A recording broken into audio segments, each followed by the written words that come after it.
I'm Miranda Materi. And I'm Shannon Scalbo, and we are Hand Therapy Academy. All right, welcome back, Shannon. We have Shannon on the call again today, and she is going to be asking some more questions. Yes, I am.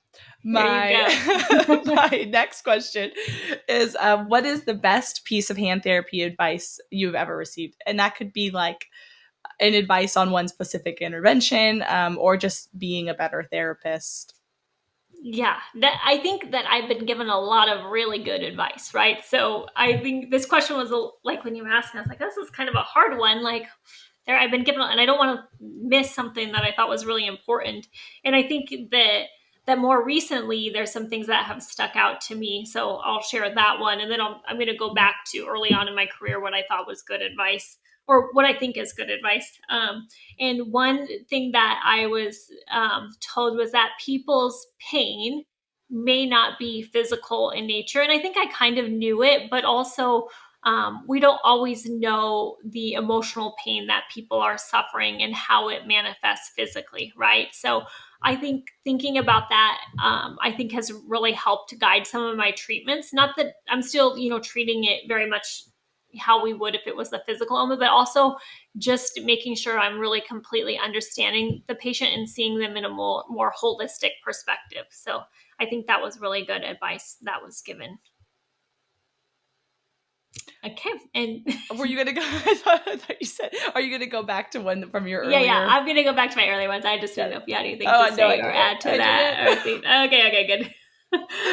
And I think earlier on, I think knowing that I think I always had a desire to try to win people over and make them like me as a new therapist. Like I always was wanting to make sure that patient really liked me the best as a therapist and all those things. And I think I don't know who told me this, but they were like, not everyone's going to like you. Your job is to, be the best therapist you can be. Your job is not to win over every patient. And I think that was helpful and took a lot of pressure off, right? Because if you didn't win them over and you weren't their favorite, then or you had that desire to be liked as opposed to the desire to be a good therapist. And that's not why I would do it. I'm not being a therapist to be liked. I'm being a therapist to be a good therapist, right? Mm, That's not what I went to school to be a good therapist. And I do like to be liked, but that's right. secondary. I feel that way all the time. Actually, that'll be something I think that's hard to drop. Like especially as like a new therapist, I think you take it maybe a little more personally. Um, but I know as soon as like an eval comes in, and I'm like, oh, like this is gonna be harder for us to, or not for us to get along, but like they seem like they're going to be a little more difficult or angry. I always am like, I'm like, okay, drop everything. You are my full, like, undivided. You have my direct eye contact. Like, I'm going to make my best jokes. I'm going to give you, I don't, Yeah. you know what I mean? Like, I turn on to like a completely different character because I want that person to just Yeah. But then you're really feel like, cared for. but why does that patient get the best of you as opposed to the others? You know what I mean? Like, why do you have to bring out your best jokes for that patient that, is, that's what I would say is everybody deserves, equal fair treatment. So I try to just be fair and not have my best jokes or my best for that one patient. And also I think, I burned myself out trying to be liked by so many people. It was exhausting, right? Because you're not only trying to be a good therapist, you're trying to win someone over, and that's just a lot. Right. Yeah. And it's not that I'm like trying to give better care, I guess. I think it's just like sometimes you have to work harder for people that you don't necessarily mesh with. And Uh-huh. like just trying to like better match like what you think that they want you to bring to the table. But that totally does. Like I at the end of those ones, I feel like exhausted. Yeah. Yeah. It makes, I think, yeah, it just leads to more burnout, I think. And not that I don't think we need to, try to match styles and stuff, but I think too, there's only so much, you can do. And I think the other thing that is nice about our clinic is we have multiple therapists. So sometimes patients just don't jive with one therapist and they need to be switched to someone else, right? And I think that's okay too. Like, oh, I think your style more matches. You're like Mm-hmm. super analytical. I think you do really well with Megan or something like that. Mm-hmm. So I think Right. also matching patients based on personalities can be helpful as well. Definitely. So that was one piece of advice early on that I can share. I think too is when another thing I think students or new grads have a hard time with is discharging patients, right? Like ending the therapeutic relationship. And I think so. One piece of advice that I've been given is that you handle when you know that someone needs to be discharged. Don't keep putting it off. You need to address it right away. Maybe you give them the talk, and then you say, okay, by the next visit, we're going to take your final measurements and those things. I think you probably do a little bit better because of you're pretty a direct communicator. But I do know for a lot of therapists they struggle with that. So I think one piece of advice that I was given was just to make sure that you don't put those off. When they need to happen, they need to happen. And it can be difficult when you've been seeing patients for a long period of time to do it, but putting it off only makes it harder.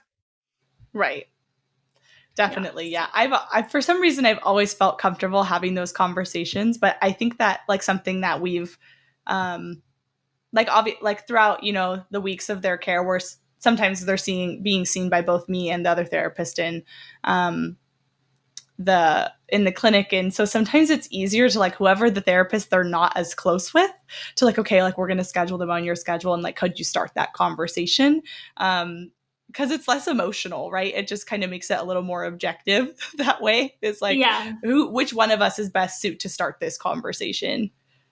right, and let them know it's happening. Yeah, I feel like that's really hard, and that's a good idea if you do have that option to do that.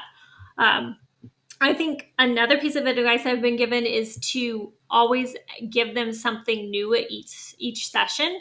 So you're changing your plan of care or adapting their treatment based on how they're presenting to you that day instead of like always just doing the same thing over and over again. I think that was a really powerful thing. So every time I see a patient, I try to think like, have you changed what's instead of being like, oh, we're going to keep doing the same thing. If you can add something new or take something away, that just shows that you're offering a skilled service versus them just coming in and doing the same thing over and over each day. I think that's how we can justify our services, and also so people see value in what we're doing. Right. I think that's also what's nice, like the advantage to being in a clinic with more than just one therapist is that sometimes a fresh set of eyes is really nice on a plan of care. So, like, if you have someone that you've been seeing for a long time, like having them schedule with the other therapist for maybe a session or two, and like then you get them back and they're doing a couple new things. And you're like, oh, like sometimes it's like hard to think out of the box when you've been doing the same thing over and over for so long.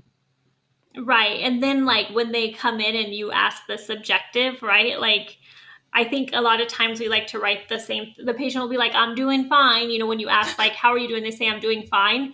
I think sometimes asking more targeted questions can be helpful. Like, hey, have you noticed your pain going down? Have you noticed any changes of edema? Have you been able to do anything that you weren't able to do last week? I think asking some of those questions can help change our interventions and guide our treatment a little better. That actually just happened to me like the other day. I was like, Hi, how's your hand doing? Like, it's okay. I'm like, okay, can we expand? Can we expand a little bit on what okay is? Like patient reports, hand is okay. I know. I know. Sometimes you have to dig a little deeper. And I think sometimes people don't want to complain, right? They don't want to like Totally. say like this is what's going wrong. So I think sometimes you don't have to ask a little bit more Yeah. directed Or so, questions. like sometimes if you like, I don't think sometimes they're not always like bringing aware once something has been happening for a certain amount of time. You're not always like bringing awareness like to those things unless someone asks you, prompts you for it. Like Yeah, what that's it. activities can you do now that you weren't able to 2 weeks ago or whatever it may be. Yeah, that's very true.